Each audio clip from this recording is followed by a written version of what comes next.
Payah betul lah nak tidur. Kaki asyik berdenyuk je.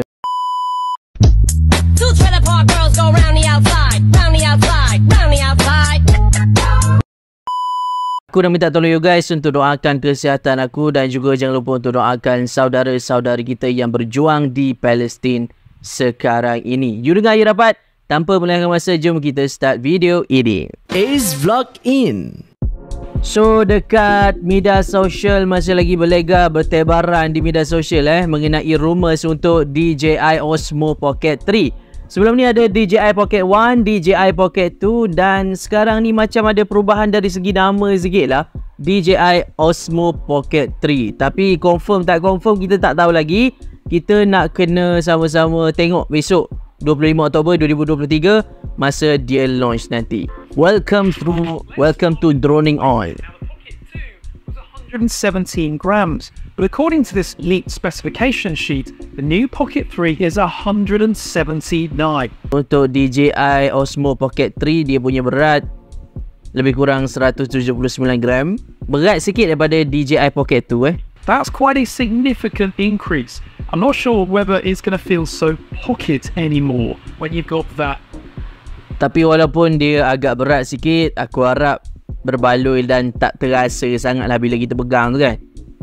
Kalau aku ada rezeki beli ataupun ada yang nak sponsor ke untuk review, manalah tahu kan.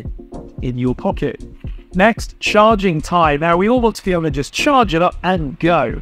The original Pocket 1 and Pocket 2 took just over an hour to charge fully, but the new Pocket 2 apparently will have a charge time of just 32 minutes to 100%.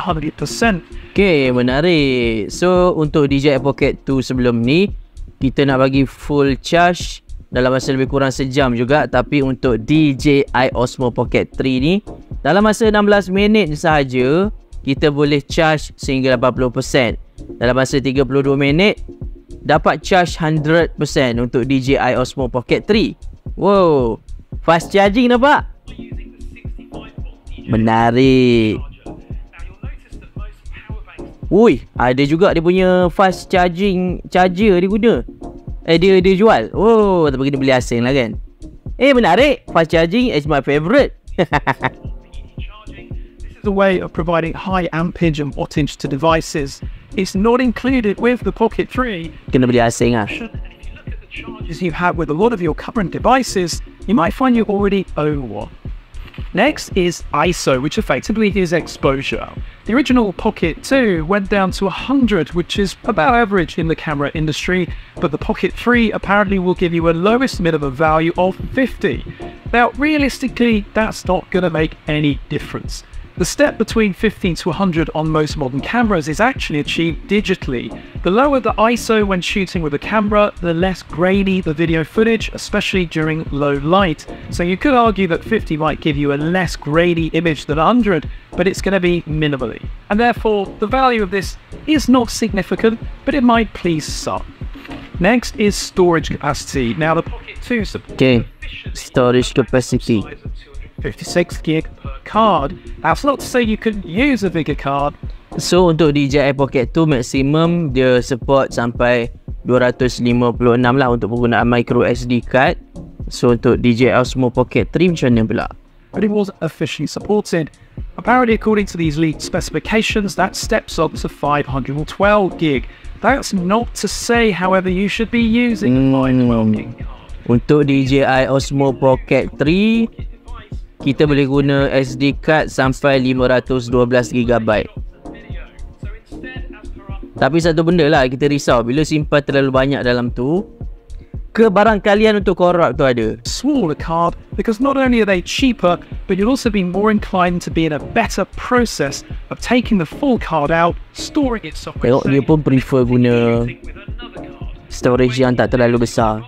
You've still got all of your other smaller cards with holiday shots and videos stored safely.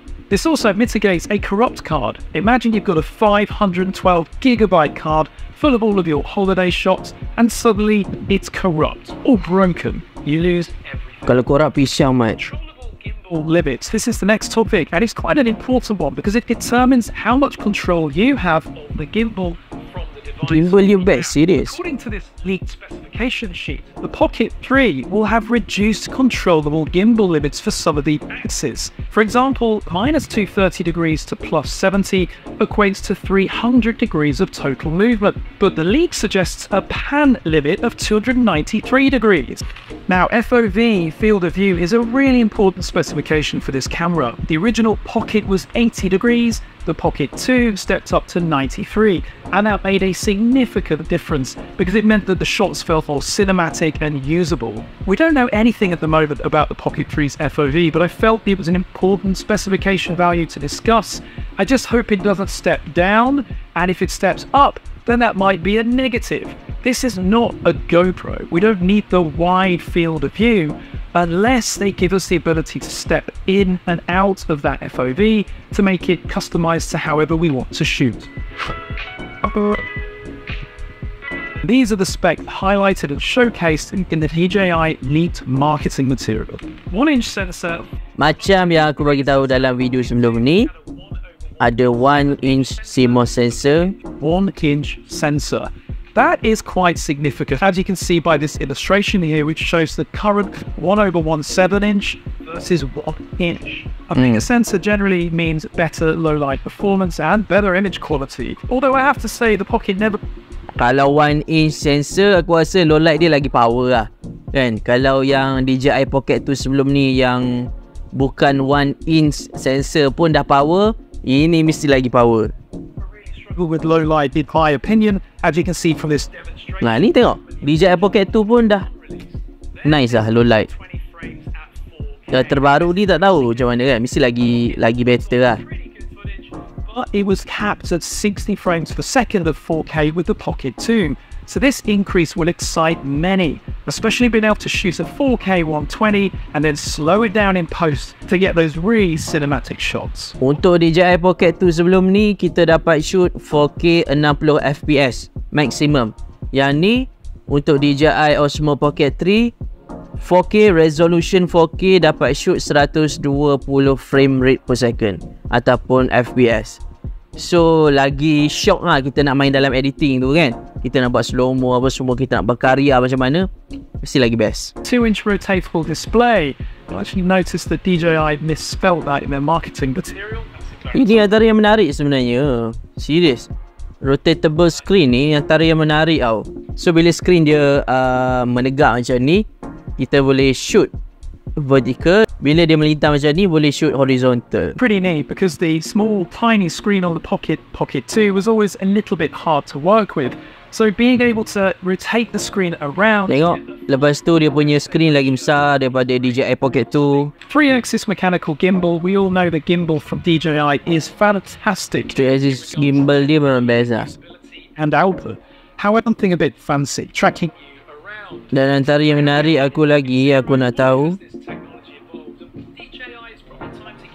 active track. Now at version 6, it's something a bit fancy. Macam DJI Pocket 2 sebelum ni 3.0 active track. So untuk DJI Osmo Pocket 3 active track 6.0. So aku harap dia better lah daripada DJI Pocket 2. So banyak lagi spek yang dah leak dekat media sosial mengenai DJI Osmo Action 3. Untuk full confirmation, you guys kena nantikan besok 25 Oktober 2023. Tengok macam mana gaya, macam mana roper dia. You dengar, you dapat. Kita jumpa dalam next video. Assalamualaikum, ciao. Ace Vlog In.